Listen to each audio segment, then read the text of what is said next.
Bag pack ചെയ്യുമ്പോഴേ ശ്രദ്ധിക്കേണ്ട വേറൊരു കാര്യം ഞാൻ പറയും. അതായത് ഒരു തണുപ്പുള്ള സ്ഥലത്തേക്കാണ് നമ്മൾ പോണേ. അപ്പോൾ നമ്മൾ വിചാരിക്കും നല്ലൊരു സ്ഥലം അല്ലെങ്കിൽ കുറേ ഫോട്ടോ ഒക്കെ എടുക്കാം, അപ്പോൾ നല്ല കുറേ ഡ്രസ്സൊക്കെ പാക്ക് ചെയ്തിട്ട് പോകാം. ഞാനൊരു കാര്യം പറയട്ടെ, ഈ തണുപ്പ് എന്ന് പറയുന്നത് 10 ഡിഗ്രിക്ക് ഇങ്ങോട്ട് താഴോട്ട്, അതായത് -13 ഡിഗ്രി വരെ പോകും. നമുക്കൊരു അസുഖം വരാതെ സൂക്ഷിക്കേണ്ടത് നമ്മുടെ ഉത്തരവാദിത്തം. പോകുന്ന വഴിക്കൊന്നും മരുന്നിന് പോലും ഒരു ക്ലിനിക്കോ ഒരു ഹോസ്പിറ്റലോ നമ്മൾ കണ്ടില്ല. കാര്യം നമ്മൾ ഈ വിസ അടിക്കുമ്പോൾ തന്നെ അതിൻ്റെ കൂടെ നമുക്ക് മെഡിക്കൽ ഇൻഷുറൻസ് ഒക്കെ കിട്ടുന്നുണ്ട്. പക്ഷേ നമുക്കൊരാൾക്ക് അസുഖം വന്ന് ഈ ട്രിപ്പ് മൊത്തം കൊളാക്കിയിട്ട് എന്താ കാര്യം?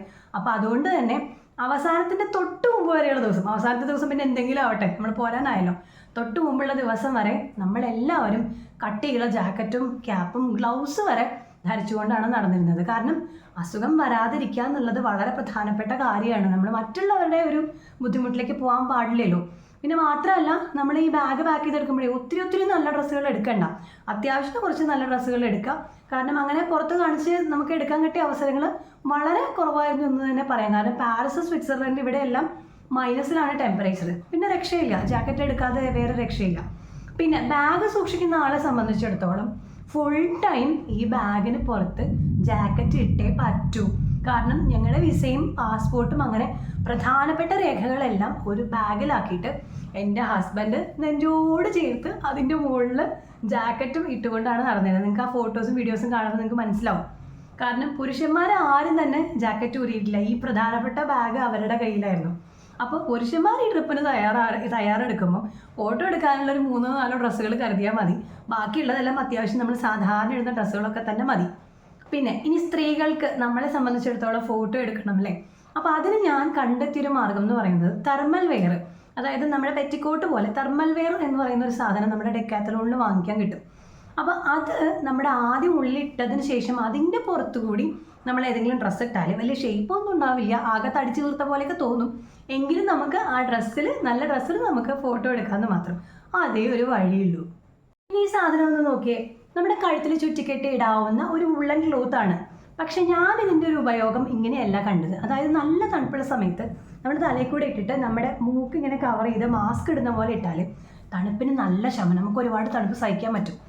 പിന്നെ ഒരു പ്രശ്നം നേരിട്ടത് നടുവേദനയായിരുന്നു. കാരണം മണിക്കൂറുകളോളം ബസ്സിൽ ഒറ്റ സ്ട്രെച്ചിൽ ബെൽറ്റ് ഇട്ടിരുന്നിട്ട് ട്രാവൽ ചെയ്യണം. ബസ്സിൽ എഴുന്നേറ്റ് നിൽക്കാൻ പാടില്ല, നടക്കാൻ പാടില്ല, ഉറക്കെ സംസാരിക്കാൻ പാടില്ല, പാട്ട് പാടില്ല, ഡാൻസ് കളിക്കാൻ പാടില്ല. കർശനമായ നിയന്ത്രണങ്ങളായിരുന്നു. അതുകൊണ്ട് തന്നെ കുറച്ച് സമയം കഴിയുമ്പോൾ നമുക്ക് മടുക്കും, നടുവേദന വരും. ഞാനതിന് പരിഹാരം കണ്ടെത്തിയത് എങ്ങനെയാണെന്നറിയോ? രാവിലെ എണീറ്റിട്ട് 15 മിനിറ്റ് നേരം യോഗ ചെയ്തു തുടങ്ങി. അപ്പോൾ യോഗ ചെയ്തതിന് തന്നെ നമ്മൾ സൂര്യ നമസ്കാരമാണ് കൂടുതലായിട്ടും ചെയ്തത്. അത് ചെയ്യുമ്പോൾ നമ്മുടെ ബോഡി ചൂടാവുകയും നമുക്ക് ബോഡിക്ക് ഒരു അയവ് കിട്ടുകയും ചെയ്യും. അതെനിക്ക് മനസ്സിലായപ്പോഴേക്കും 3ാമത്തെ ദിവസമായിട്ടോ. അപ്പോൾ ഞാൻ എന്ത് ചെയ്തു എന്ന് വെച്ചാൽ, യോഗ ചെയ്ത് കഴിഞ്ഞിട്ട് അപ്പം തന്നെ ഞാൻ നേരത്തെ പറഞ്ഞ ഈ ഒരു തെർമൽ വെയർ എടുത്തിടുമായിരുന്നു. അപ്പോൾ ആ ചൂടങ്ങ് നിലനിൽക്കും. അതിൻ്റെ മുകളിലൂടെ നമുക്ക് ഏതെങ്കിലും ഒരു ഡ്രസ്സ് ഇട്ടാൽ അത്യാവശ്യത്തിന് നല്ല പോലെ തണുപ്പിനെ അതിജീവിച്ച് ഈവൻ ജാക്കറ്റ് ഇടാതെയും നമുക്ക് നടന്നു പോകാം. കാരണം 3ാമത്തെ ദിവസം തുടങ്ങിയാണ് ഞാൻ നല്ല ഫോട്ടോസിൽ നിങ്ങൾക്ക് ശരിക്കും നല്ല ഡ്രസ്സ് ഇട്ടിട്ട് കാണാം. അപ്പോൾ അങ്ങനെയാണ് അത് നമ്മൾ മെയിൻറ്റെയിൻ ചെയ്തിരുന്നത്. മാത്രമല്ല കാര്യപ്പെട്ട ആരോഗ്യ പ്രശ്നങ്ങളൊന്നും ദൈവം സഹായിച്ചു ഇതുകൊണ്ട് തന്നെ ഉണ്ടായില്ല എന്ന് പറയാം. പിന്നെ എല്ലാ ഹോട്ടലുകളിലും വാഷ്റൂമിൽ ഹെയർ ഡ്രയർ ഉണ്ടായിരുന്നു. ഇതിനു മുമ്പ് പല ഹോട്ടലുകളിലും ഞാൻ ഹെയർ ഡ്രയർ കണ്ടിട്ടുണ്ട്, പക്ഷേ ഞാനത് ഉപയോഗിച്ചിരുന്നില്ല. പക്ഷേ ഇവിടെ പോയിട്ട് നമുക്ക് തല കുളിക്കാതെ, തല വാഷ് ചെയ്യാതെ നമ്മൾ എത്ര ദിവസം നമ്മൾ പിടിച്ചു വെക്കും? പിന്നെ ഞാൻ തല നനച്ച് കുളിക്കാൻ തുടങ്ങി. ഈ തല നനച്ച് കുളിച്ചാൽ മുടി ഉണങ്ങണ്ടേ? ഒരു രക്ഷയില്ല. ഡ്രയർ ഉപയോഗിച്ചിട്ട് മുടി ഉണക്കാതെ നമുക്ക് കിടക്കാൻ പറ്റില്ല. അങ്ങനെ ജീവിതത്തിൽ ആദ്യമായിട്ട് ഹെയർ ഡ്രയർ ഉപയോഗിച്ച് പഠിച്ചു. മക്കളും കുളി കഴിഞ്ഞതിന് ശേഷം ഡ്രയർ ഉപയോഗിച്ചിട്ട് അവരുടെ മുടി ഉണക്കിയിട്ടാണ് അവർ കിടന്നത്.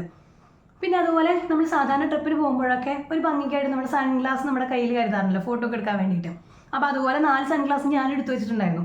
പക്ഷേ ശരിക്കും ഈ ട്രിപ്പിൽ സൺഗ്ലാസിൻ്റെ ആവശ്യം വന്നു. കാരണം എന്താണെന്ന് വെച്ചാൽ നമ്മൾ സ്വിറ്റ്സർലൻഡിലൊക്കെ ചെല്ലുമ്പം സൂര്യൻ നമ്മുടെ തലയ്ക്ക് നേരെ മുകളിലാണ്. സൺഗ്ലാസ് ഇല്ലാതെ നമുക്ക് പുറത്തേക്ക് നോക്കാനേ പറ്റില്ല. അപ്പോൾ ഈ കൂളിംഗ് ഗ്ലാസ് ഇല്ലാത്തത് കൊണ്ട് കുറച്ച് പേർക്ക് കണ്ണിന് ഭയങ്കര ഇറിറ്റേഷൻ വരും. അതിൻ്റെ ടോപ്പ് സ്റ്റേഷനിലേക്ക് പോകാതിരിക്കാൻ പറ്റുന്ന ഒരു സാഹചര്യം, പോകാതിരിക്കാൻ പറ്റായികയൊക്കെ വന്നു. അപ്പോൾ അതുകൊണ്ട് തന്നെ ഈ യൂറോപ്യൻ ട്രിപ്പിന് നിങ്ങൾ പോകുമ്പം നിർബന്ധമായിട്ടും നിങ്ങളുടെ കയ്യിൽ സൺഗ്ലാസസ് ഉണ്ടായിരിക്കണം. അപ്പം കുറച്ച് കാര്യങ്ങളൊക്കെ ഞാനിപ്പോൾ പറഞ്ഞു. ഇനി നമ്മൾ അടുത്തത് ബെൽജിയത്തിലെ വീഡിയോസാണ് കാണാൻ പോകുന്നത്. അങ്ങനെ രാവിലെ പാരീസിൽ നിന്ന് ഉച്ചയ്ക്ക് നമ്മൾ ലഞ്ച് കഴിക്കുന്നത് ബെൽജിയത്തിൽ നിന്നാണ്. ഇനി ബെൽജിയത്തിൻ്റെ കാഴ്ചകളിലേക്ക്. അങ്ങനെ പാരീസിൽ നിന്ന് നമ്മൾ ഹോട്ടലിൽ നിന്ന് വെക്കേറ്റ് ചെയ്ത് ഇറങ്ങുകയാണ്. ഞങ്ങൾ പെട്ടിങ്ങടക്കൊക്കെ എടുത്തിട്ട് ഇറങ്ങി.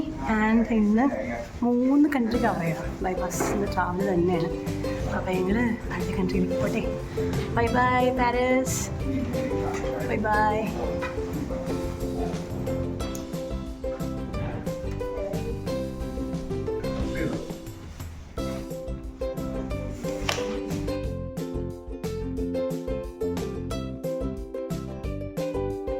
പാരീസിലെ ആ ഹോട്ടലിൽ നിന്ന് നമ്മൾ പുറത്തിറങ്ങിയ സമയത്ത് ഭയങ്കര തണുപ്പാണ്. നമ്മളിങ്ങനെ വാഗോണ്ട് ഇങ്ങനെ ഹാ ഹാ എന്ന് കാണിക്കുമ്പോൾ പുകയാണ് പോയിക്കൊണ്ടിരുന്നത്, തണുപ്പ് കൊണ്ട്. അതാണ് ഈ കാണുന്നത് കേട്ടോ. ദേ നോക്കി, ഈ റോഡ് സൈഡിൽ മഞ്ഞ കളറിൽ കാണുന്നില്ലേ, അത് കടുക് പാടങ്ങളാണ് കേട്ടോ. കടുക് കൃഷി ചെയ്തിരിക്കുന്നതാണ് കാണുന്നത്. എന്തൊരു നല്ല ഭൂപ്രകൃതിയാണെന്ന് നോക്കിയേ. ഇവിടെ ഒന്നും വീടുകൾ വെക്കാൻ പാടില്ല. വീടുകൾ അപ്പാർട്ട്മെൻറ്റ്സ് ഒക്കെ ഉണ്ടാക്കാൻ സ്പെഷ്യൽ ആയിട്ടുള്ള ഏരിയകളുണ്ട്. അല്ലാത്ത സ്ഥലത്ത് മുഴുവൻ ഈ ഭൂപ്രകൃതി സൂക്ഷിച്ചുകൊണ്ട് ഒഴിച്ചിടണമെന്നാണ് അവിടുത്തെ ഗവൺമെൻറ് നിയമം. എന്ത് ഭംഗിയല്ലേ കാണാൻ. നമ്മുടെ ബസ്സിൻ്റെ ഉൾവശമാണിത് കേട്ടോ. കുറച്ച് കഴിഞ്ഞപ്പോൾ ഉണ്ടല്ലോ എനിക്ക് ബോറടിച്ചു തുടങ്ങി. അപ്പം ഞാൻ നമ്മുടെ ട്രിപ്പിൻ്റെ ലീഡറോട് ചോദിച്ചിട്ട് മൈക്ക് കൈക്കലാക്കി ഞാനങ്ങ് പാട്ട് തുടങ്ങി. ദൈവമേ, പാട്ടില്ലാതെ എങ്ങനെ ഒരു ജീവിതം കടന്നു പോകും, ഒരു ദിവസം കടന്നു പോകും. വണ്ടി കയറിയാൽ അപ്പം പാട്ട് ഓൺ ചെയ്യണം, അടുക്കളയിലാണെങ്കിൽ ഫുൾ ടൈം പാട്ട് കേൾക്കണം. ഞാൻ പാട്ടില്ലാതെ എങ്ങനെ ജീവിക്കും? അപ്പം ഞാൻ തന്നെ പാടി തുടങ്ങി. അങ്ങനെ 2 മണിക്കൂറിൻ്റെ യാത്ര കഴിഞ്ഞിട്ട് നമ്മളൊരു ഗ്യാസ് സ്റ്റേഷനിൽ വന്ന് ഇറങ്ങിയിരിക്കുകയാണ്. ബെൽജിയത്തിൽ നിന്നാണ് നമുക്ക് ലഞ്ച്. ഇന്നത്തെ ദിവസം അടിപൊളിയാണ്. 3 കൺട്രിയിൽ നിന്നാണ്. രാവിലെ ബ്രേക്ക്ഫാസ്റ്റ് നമ്മൾ പാരീസിൽ നിന്ന് കഴിച്ചു. ബെൽജിയത്തിൽ നിന്ന് നമ്മൾ ലഞ്ച് വൈകിട്ട് എവിടെ നിന്നാണെന്നുള്ളത് എനിക്കറിയില്ല കേട്ടോ. വേറൊരു കൺട്രിയിൽ നിന്നാണ് നമുക്ക് ഡിന്നർ വരുന്നത്. അവിടെയാണ് നമ്മൾ സ്റ്റേ ചെയ്യുന്നത്. ഓക്കെ, ബ്രസൽസ് വിട്ടു, ബ്രസൽസ് നിന്നാണ്. അപ്പോൾ ഈ ഗ്യാസ് സ്റ്റേഷനിലാണ് ഇന്ന് നമുക്ക് ജസ്റ്റ് ഒന്ന് വാഷ്റൂം വേണ്ടിയിട്ട് നിർത്തിയിരിക്കണേ. ഇവിടെ വെയിലുണ്ടെങ്കിലും കാറ്റിന് ഭയങ്കര തണുപ്പാണ്. അയ്യോ കാറ്റിന് ഭയങ്കര കുഴപ്പമില്ല. എന്നാലും കുറച്ചൊക്കെ തണുപ്പടിച്ച് ശീലമായി. പൊതുവേ വേനൽക്കാലത്ത് പോലും പഞ്ഞി പുറപ്പെട്ടിട്ട് അതിൽ കിടന്നുറങ്ങുന്ന ആൾക്കാരാണ് നിങ്ങൾ. പക്ഷേ 2 ദിവസം ഇവിടെ ഒന്ന് താമസിച്ച് ഇവിടുത്തെ ഫുഡൊക്കെ കഴിച്ചപ്പോൾ പക്ഷേ അതായിരിക്കും ഇവർ കഴിക്കുന്ന ഭക്ഷണം. കുറേ സാലഡ്സ് ഇവരുടെ ഭക്ഷണത്തിലുണ്ട്. നമ്മൾ കഴിക്കുന്ന പോലെ ചോറും ദോശയും ഇവർ കഴിക്കണേ. കുറേ ബ്രെഡും കുറേ വെജിറ്റബിൾസും, തൈര്, പിന്നെ ജ്യൂസ്, പൊങ്ഗ്രാനൈറ്റ് ജ്യൂസ് ഒരു 4 ഗ്ലാസ് ഞാൻ രാവിലെ കുടിച്ചിട്ടുണ്ട്. അതായിരിക്കും എനിക്ക് തണുപ്പ് അങ്ങനെയൊക്കെ ഫീൽ ചെയ്യണ്ട. എന്തായാലും കൊള്ളാം. ഇനി ഇവിടുന്ന് ഞങ്ങൾ വാഷ്റൂമിലൊക്കെ പോയിട്ട്, വാഷ്റൂമിൽ പോകാനായിട്ട് ചാർജ് ഉണ്ട്. €1 ആണ് ഒരാൾക്ക് പോകാനായിട്ട്. പക്ഷേ ഇനിയും കുറേ ട്രാവൽ ഉള്ളതുകൊണ്ട് നമ്മൾ പോയേ പറ്റുള്ളൂ. അങ്ങനെ. അപ്പോൾ ശരി, വേറൊരു കാര്യം പറയാം കേട്ടോ. ഈ പെട്രോൾ പമ്പ് ഉണ്ടല്ലേ, ഈ പെട്രോൾ പമ്പിൽ നിങ്ങൾ ഒരു മനുഷ്യനെ കാണുന്നില്ലോ, ജീവനക്കാരും കാണുന്നില്ലോ, അവരുന്ന നമ്മുടെ ടീമിൽ ആൾക്കാർ. അതെന്താ കാര്യം എന്നറിയോ? ഈ പെട്രോൾ പമ്പിൽ ജീവനക്കാരില്ല എന്നുള്ളത് തന്നെ. അതായത് കാറ് കൊണ്ട് നിർത്താം, നമ്മളൊരു വൈൻഡിങ് മെഷീനിലെ പോലെ നമ്മൾ പൈസ എത്ര പൈസക്കാണ് നമുക്ക് അടിക്കേണ്ടതെന്ന് വെച്ചാൽ ആ പൈസ നമ്മൾ കൊടുത്തു കഴിയുമ്പോഴേക്കും ഈ പെട്രോൾ പമ്പിൻ്റെ ആ പമ്പ് ഓപ്പൺ ആവും. നമ്മൾ ആ വലിച്ചെടുക്കുക, കണക്ട് ചെയ്യുക, പെട്രോൾ അടിക്കുക, പോവാം. That's all.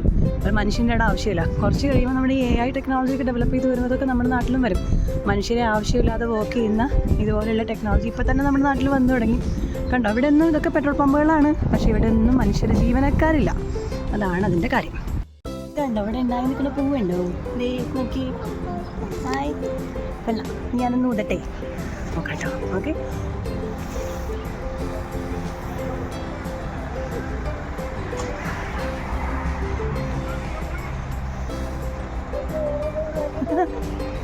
ഇവിടെ കുറച്ച് മഞ്ഞ പൂക്കളുണ്ട്. കണ്ടോ, എന്ത് ഭംഗിയാണ്. ഇതിനൊരെണ്ണം പറിച്ചിട്ടോട്ടെ. വിളിക്കുന്നുണ്ട് ബസ്സുകാരൻ. സമയം കഴിഞ്ഞു. പോട്ടെ, നമുക്ക് അടുത്ത സ്ഥലത്തേക്ക് പോവാം. ബൈ. അങ്ങനെ ബെൽജിയത്തിൽ വന്ന് ഇറങ്ങിയിരിക്കുകയാണ് സുഹൃത്തുക്കളെ. അങ്ങനെ ഫോർച്യൂണിൻ്റെ കൊടിജാഥ പിന്നെയും തുടങ്ങി. കൊടിയുമായിട്ടൊരാൾ മുന്നിൽ പോകുന്നുണ്ട്, നമ്മൾ പുറകെ ജാഥയായിട്ട് പോകുന്നു. ഫുഡ് കഴിക്കാനുള്ള പരിപാടിയാണ്. എവിടെയാണെന്ന് പറഞ്ഞിട്ടില്ല. ഇന്ത്യൻ ഫുഡാണ്, ഗ്രാൻഡ് ഫുഡാണെന്നാണ് പറഞ്ഞത്. നോക്കാം. നമ്മുടെ ബെൽജിയത്തെ കൂടെയാണ് പോയിക്കൊണ്ടിരിക്കുന്നത്. നമ്മളിവിടെ വരുമ്പോൾ കാണുമ്പോൾ മെയിൻ പ്രത്യേകത എന്ന് പറഞ്ഞാൽ റോഡ് സൈഡിൽ കൂടുതലും റെസ്റ്റോറൻറ്റ്സാണ്. ഇതുപോലെ എല്ലാ റെസ്റ്റോറൻറ്റ്സിനും പുറത്ത് ഇതുപോലെ ഇങ്ങനെ കസേരയും മേശ നല്ല ഡെക്കറേറ്റ് ചെയ്തിട്ടുണ്ടാവും. അപ്പോൾ ആളുകൾ ഇവിടെ വന്ന് വളരെ സൗകര്യമായിട്ടിരുന്ന് ഒരു ബിയറൊക്കെ വെച്ച് മണിക്കൂറുകളോട് സംസാരിച്ചിരുന്ന് റിലാക്സ് ചെയ്യുന്നത് കാണാം. അതെല്ലാം സഞ്ചാരികളായിക്കൊള്ളുന്നില്ല, ഇവിടെയുള്ള ആൾക്കാരുടെയും ഒരു ലൈഫ് സ്റ്റൈൽ അങ്ങനെയാണ്. ഒട്ടും ടെൻഷൻ കാണുന്നില്ല. എല്ലാവരും ജോലി എടുക്കുന്നു, എല്ലാവരും എൻജോയ് ചെയ്യുന്നു, നല്ല അടിപൊളിയായി ജീവിക്കുന്നു. പിന്നെ ഹെൽത്തിന് കുറച്ചുകൂടി പ്രാധാന്യം അവർ കൊടുക്കുന്നുണ്ട്. നമ്മൾ കൂടുതലും റോട്ടിലിറങ്ങിയാലും നടക്കുന്ന ആളുകളെയും സൈക്കിളിൽ പോകുന്ന ആളുകളെയാണ് കാണുക. ദൂരം വഴിക്ക് പോകാനായിട്ട് അതിൻ്റേതായ യാത്രാ സംവിധാനങ്ങളുണ്ട്. ഇപ്പോൾ നമ്മൾ ട്രാവൽ ചെയ്യുന്ന കോച്ച് തന്നെ LDC കോച്ച് എന്നാണ് പറയുന്നത്, ലോങ് ഡിസ്റ്റൻസ് കോച്ച്. അപ്പോൾ അതിനകത്ത് തന്നെ വർക്ക് ചെയ്യുന്ന ഈ പറഞ്ഞ പോലെ ഡ്രൈവേഴ്സിനാണെങ്കിലും സ്ട്രിക്റ്റ് ആയിട്ടുള്ള നിയമങ്ങളാണ്. അതായത് അവർ 4 മണിക്കൂറേ ട്രാവൽ ചെയ്യാൻ പാടുള്ളൂ. 4 മണിക്കൂർ ഡ്രൈവ് ചെയ്ത് കഴിഞ്ഞാൽ വണ്ടി സ്റ്റോപ്പ് ചെയ്ത് കൊള്ളണം, നിർബന്ധമായിട്ട് നിർത്തിക്കോണം. കയറുമ്പോൾ അവർ പഞ്ച് ചെയ്യും, 4 മണിക്കൂർ കഴിയുമ്പോൾ നിർത്തിക്കോണം. ഇത് വേണ്ട, അതൊക്കെ റോഡ് സൈഡിൽ നിന്ന് ആളുകൾ മ്യൂസിക് ആസ്വദിക്കുന്നു, ഭക്ഷണം ആസ്വദിക്കുന്നു. ഇതെല്ലാം സഞ്ചാരികളല്ല. ഓക്കെ, ഈ സ്കാറിലെത്തിയാലും വാഹനങ്ങളില്ല, റോഡിൻ്റെ നടുക്കാണ് ആളുകൾ ഇന്ന് ഡൈൻ ചെയ്യുന്നത്. നമ്മളെപ്പോലെ ഒച്ചയോ ബഹളോ, അതായത് വാഹനങ്ങൾക്ക് പോകാൻ ഒരു വഴിയുണ്ട്. ഏത് സ്ഥാപനങ്ങളിലേക്ക് പോവുകയാണെങ്കിലും അവിടെ ദൂരെ എവിടെയെങ്കിലും വണ്ടി നിർത്തിയിട്ട് ഇങ്ങോട്ട് നടന്നു വരെ നിവർത്തിയുള്ളൂ. ചെറുപ്പം മുതലേ അവരെ പഠിപ്പിക്കുന്ന കൾച്ചർ അങ്ങനെയാണ്. നടക്കണം, ഓടണം, സൈക്കിൾ ചവിട്ടണം, ഇങ്ങനെയാണ്. നമ്മളെ കൊണ്ട് സാധിക്കുമോ? ഇതൊരു കൾച്ചർ അങ്ങനെ ഉണ്ടാക്കിയിട്ടില്ല. പിന്നെ അവർ കഴിക്കുന്ന ഭക്ഷണം നമ്മൾ കഴിക്കുന്ന പോലെ ദോശ ഇഡ്ഡലിയും ചമ്മന്തിയൊന്നുമല്ല അവർ കഴിക്കുന്നത്.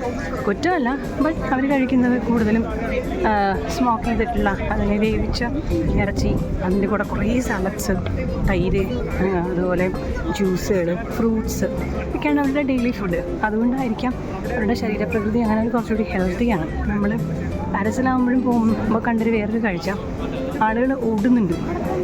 അത് രാവിലെ തന്നെ എഴുന്നേറ്റാൽ, അല്ലെങ്കിൽ രാവിലെ മാത്രമല്ല ഉച്ചയ്ക്കും വൈകിട്ടും ഒക്കെ ഞങ്ങൾ കണ്ടു. ആളുകൾ ഓടുകയാണ് ഹെൽത്താക്കാൻ വേണ്ടിയിട്ട്.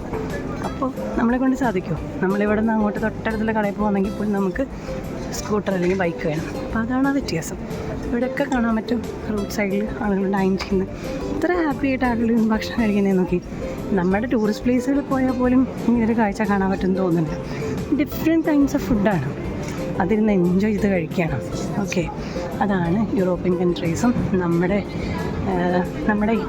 ഇന്ത്യയും അല്ലെങ്കിൽ നമ്മുടെ കേരളമൊക്കെ തമ്മിലുള്ള മെയിൻ ഡിഫറൻസ്. പിന്നെ എല്ലാവരും ഭയങ്കര നീറ്റാണ്. കുട്ടികളെ സ്കൂളിൽ പഠിപ്പിക്കുന്നത് കെമിസ്ട്രി ഫിസിക്സും ഒന്നുമല്ല കൂടുതലും. എങ്ങനെ ജീവിക്കണം, മറ്റുള്ളവരുടെ എങ്ങനെ നന്നായിട്ട് പെരുമാറണം, എങ്ങനെ നമ്മുടെ ചുറ്റുംപുറവും നല്ല വൃത്തിയായിട്ട് സൂക്ഷിക്കണം, ഇങ്ങനത്തെ കാര്യങ്ങളാണ് അവരെ പഠിപ്പിക്കുന്നത്. അപ്പോൾ ആ ഒരു നല്ല കൾച്ചർ നമുക്കും ഏറ്റെടുക്കാമല്ലോ. എനിവേ, നമ്മൾ ബെൽജിയത്തിലെത്തിയിട്ട് ഇന്ത്യൻ ഫുഡ് കഴിക്കാൻ വേണ്ടി പോകാൻ കേട്ടോ. ബിരിയാണി കബാബും ഒക്കെയാണെന്ന് ഉച്ചയ്ക്ക് നോക്കാം. ഇന്ന് നമ്മുടെ ലഞ്ച് ഇവിടെ നിന്നാണ്, ഹോട്ടൽ തന്തൂർ പോയി നോക്കാമല്ലേ. ഹോട്ടലിലൊക്കെ ഇൻ്റർവ്യൂണ്. ഓ മൈ ഗോഡ്, എന്തായി കാണണേ, ചമ്മ ഭയങ്കര രസമുണ്ട്. കസേരയൊക്കെ രാജാവിൻ്റെ സെറ്റപ്പാണ്. ഒരു ഓൻ പറയാ രാജാവായല്ലേ.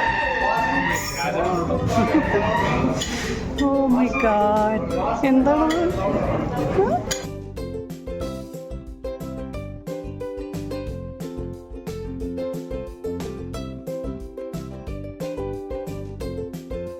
ഭക്ഷണം കാണാം കേട്ടോ. ഓ എൻ്റെ ദൈവമേ, എന്തൊക്കെയാണെന്ന് ഐഡിയ കിട്ടുന്നില്ല. എന്തൊക്കെയോ ഉണ്ട്. ഇത് സൈഡ് ഡിഷാണ്, പലതരം സാലഡ്സ് എന്തൊക്കെയോ ആണ്. പിന്നെ തീ കത്തിക്കൊണ്ടിരിക്കുന്ന അടുപ്പ്, സ്വർണ്ണക്കളറുള്ള പാത്രങ്ങളിൽ ആളുകൾ പ്രിപ്പയർ ചെയ്തുകൊണ്ടേയിരിക്കുകയാണ്. യെസ്, സെർവ് ചെയ്യുന്നുണ്ട്. നമുക്ക് ബഫേ ലഞ്ചാണ്, ഇഷ്ടംപോലെ എടുത്ത് കഴിക്കാം. Oh that's great.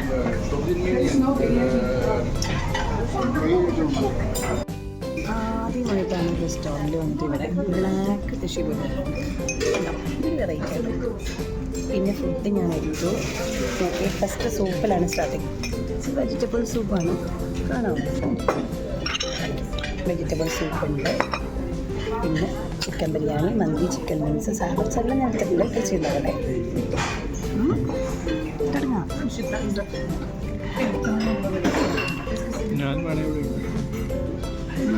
ഇവിടെ നാനും ഉണ്ട് കേട്ടോ, അടിപൊളിയാണ്. ഇത് നമ്മുടെ അവിടുത്തെ സെയിം ബിരിയാണി, നോർത്ത് ഇന്ത്യൻസ് ഹോട്ടലിൽ. ചിക്കൻ ഉണ്ട്, ചിക്കൻ കബാബുണ്ട്. നോക്കട്ടെ.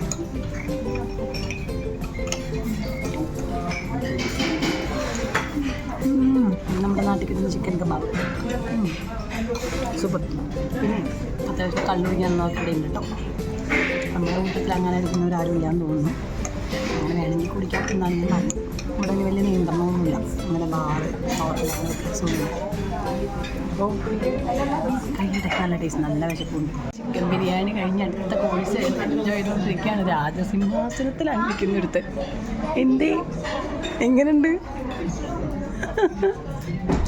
എല്ലാവരും നന്നായിട്ട് ഫുഡ് എൻജോയ് ചെയ്യുന്നുണ്ട്. ഫുഡിനേക്കാൾ കൂടുതൽ ഇവിടുത്തെ ഒരു ആംബിയൻസ് ഭയങ്കര രസമാണ് കേട്ടോ. പിന്നെ അപ്സ്റ്റേഴ്സ് ഉണ്ട്, അപ്സ്റ്റേഴ്സിൽ വേണമെങ്കിൽ പോയിട്ട് ഫുഡ് എൻജോയ് ചെയ്യാം. പറഞ്ഞുണ്ടല്ലോ ഇവിടെയൊക്കെ വരുമ്പോൾ പട്ടിണി കിടന്നിട്ട് വേണം വരാനായിട്ട്. കഴിച്ചിട്ടൊന്ന് ശ്വാസം മുട്ടിപ്പോയി. ഇനി ഇതിൻ്റെ അപ്സ്റ്റേർ ജസ്റ്റ് ഒന്ന് പോയി നോക്കിയിട്ട് വരാം കേട്ടോ. ഇതിൻ്റെ മുകളിൽ ഇരുന്ന് നമുക്ക് കഴിക്കാം. പക്ഷെ ഒരു കാര്യമുണ്ട്, ഫുഡ് താഴെ സെർവ് ചെയ്യുള്ളൂ. താഴെ നിന്ന് എടുത്തുകൊണ്ട് വന്നിട്ട് മുകളിൽ ഇരുന്ന് കഴിക്കണം. അപ്പോൾ അതുകൊണ്ട് ഞങ്ങൾ താഴെ തന്നെ ഇരുന്ന് കഴിച്ചു. ഇവിടെ സൺലൈറ്റ് ഉണ്ട്.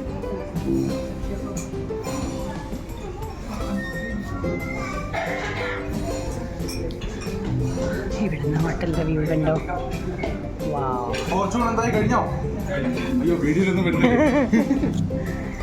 ഞങ്ങളുടെ കൊടി പിടിച്ച് പോകുന്ന ഞങ്ങളുടെ ഫോർച്യൂണിൻ്റെ ഞങ്ങളുടെ ടീം ലീഡർ വന്ന് ചോദിച്ചതാണ് ഫുഡ് കഴിച്ച് കഴിഞ്ഞോന്ന്. ഫുഡ് കഴിച്ച് കഴിഞ്ഞു ആക്ച്വലി. അപ്പം നമ്മൾ പോകാൻ കേട്ടോ അടുത്ത സ്ഥലത്തേക്ക്. ഇവിടെ വേറൊരു സെറ്റപ്പ് ഉണ്ട് കേട്ടോ. ഇത് കണ്ടോ, നമുക്ക് ജാക്കറ്റ് ഇല്ലാണ്ട് എവിടെയും പോകാൻ പറ്റില്ല. പക്ഷേ ഇവിടെ വന്നാൽ നമുക്ക് ജാക്കറ്റ് ഊരിടാനുള്ള ഒരു ഹാങ്ങറുണ്ട്. ഇവിടെ നമുക്ക് ജാക്കറ്റ് ഊരി വെച്ചിട്ട് സ്വതന്ത്രമായിരുന്നു ഭക്ഷണം കഴിക്കാം.